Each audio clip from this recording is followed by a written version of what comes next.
Bismillahirrahmanirrahim. Assalamualaikum warahmatullahi wabarakatuh.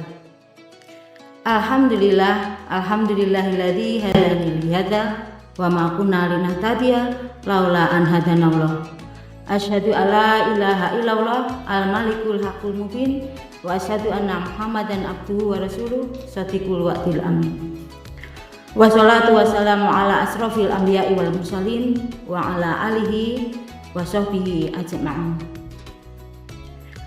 Pemirsa, sahabat Ruang Satu yang dirahmati Allah SWT, puji syukur kita panjatkan kehadirat Allah SWT yang telah melimpahkan segala nikmatnya kepada kita semua. Sholawat serta salam semoga tercurahkan kepada junjungan kita Nabi Agung Nabi Muhammad Sallallahu Alaihi Wasallam, uswah hasanah kita yang selalu kita nantikan syafaatnya. Pemirsa Ruang Satu yang kami hormati, setiap manusia yang hidup di muka bumi ini akan terus disibukkan dengan waktu yang telah Allah anugerahkan kepada kita. Padahal dunia ini sangat singkat. Dunia ini berjalan dengan cepat. Dunia ini sementara. Dunia ini bukan tempat tinggal kita, tetapi dunia ini yang akan kita tinggalkan. Hidup bukan untuk hidup semata, tetapi hidup untuk yang maha hidup. Mati bukanlah akhir kehidupan, tapi justru mati adalah awal kehidupan yang sebenarnya.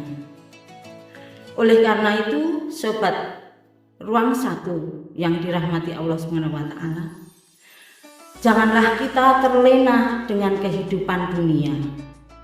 Janganlah diri kita dijadikan budak dunia.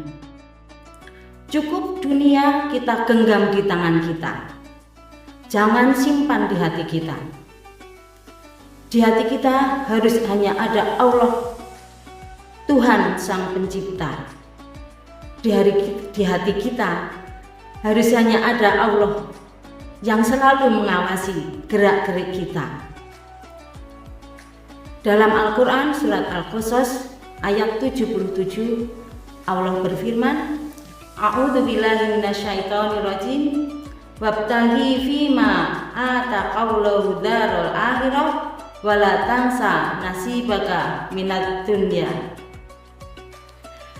Carilah keutamaan akhirat, carilah pahala akhirat, dan jangan lupakan dunia. Dalam urusan ini, Allah memerintahkan bahwa untuk urusan dunia jangan lupakan. Artinya apa? Jangan terlalu ngoyo dengan dunia. Jangan terlalu lelah kita karena dunia. Karena dunia adalah sejatinya melenakan kita, kesenangan yang memperdaya kita. Jangan sampai kita capek, kita lelah karena dunia, dan kita lupa akan tujuan hidup kita yang sebenarnya.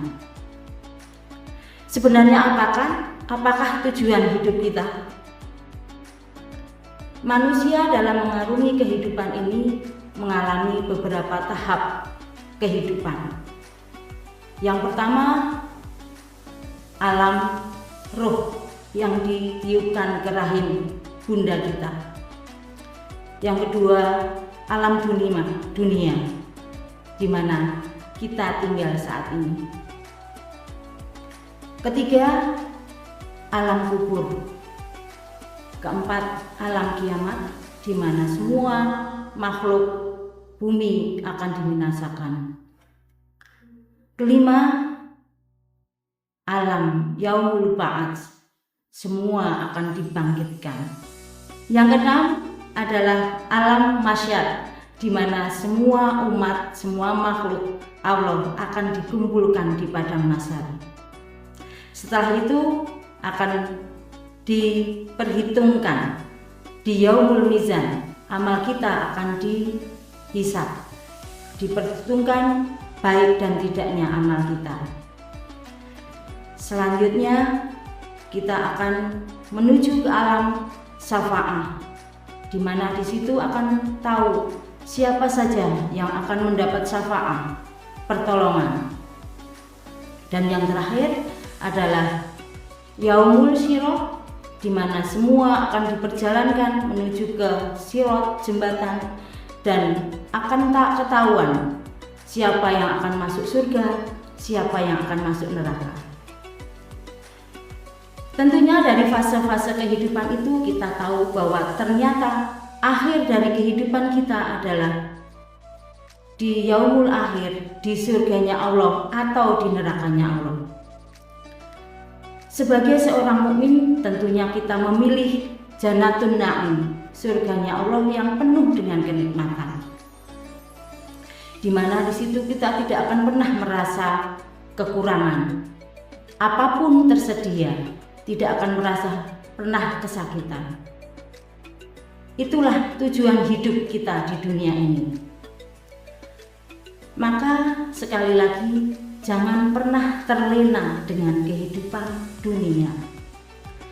Allah Subhanahu wa Ta'ala juga berfirman di beberapa surat, salah satunya di surat Al-Ankabut ayat 64, di mana kehidupan dunia itu adalah tipu daya, sedangkan kehidupan akhirat itulah kehidupan yang sebenarnya.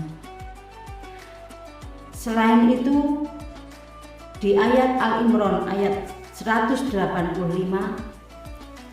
wa mal hayatud dunya illa mata'ul ghurur. Kehidupan dunia itu adalah kehidupan yang memperdaya. Oleh karena itu, sobat Ruang Satu yang dirahmati Allah Subhanahu wa Ta'ala, mari kita gunakan waktu yang Allah berikan kepada kita ini untuk lebih fokus pada kehidupan akhirat, lebih fokus pada tujuan hidup kita di akhirat. Dunia ini bukan tujuan hidup, tapi sebagai jembatan, sebagai wasilah, sebagai jalan untuk mencari bekal akhirat. Jika kita masih bisa sholat di belakang imam, mari kita laksanakan sholat dengan sebaik mungkin, sekhusyuk mungkin di belakang imam, sebelum kita disolatkan di depan imam. Kalau kita bisa membaca Al-Quran, masih bisa membaca Al-Quran, perbanyaklah membaca Al-Quran sebagai penerang kita, sebagai bekal kita untuk di alam kubur.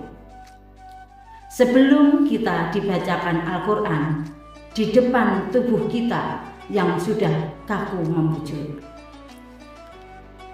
Kalau kita masih bisa bersedekah, segeralah bersedekah sebelum semua harta kita diambil pemilik aslinya, Allah Subhanahu wa Ta'ala.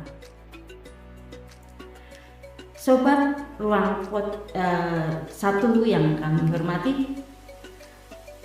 mari momentum Ramadan ini yang hampir habis ini kita gunakan sebaik mungkin, semaksimal mungkin untuk menyeriuskan diri kita, untuk memfokuskan diri kita, untuk lebih fokus pada tujuan hidup kita, yaitu Jannatun Na'im, kehidupan akhirat yang sangat abadi, yang paling abadi.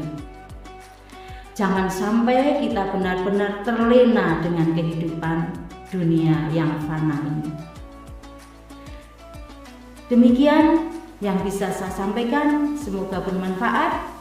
Semoga Allah selalu memberi petunjuk kepada kita, memberi kekuatan pada kita untuk selalu tunduk patuh pada perintah-perintahnya dan selalu menjalankan sunnah-sunnah Nabi kita Muhammad SAW.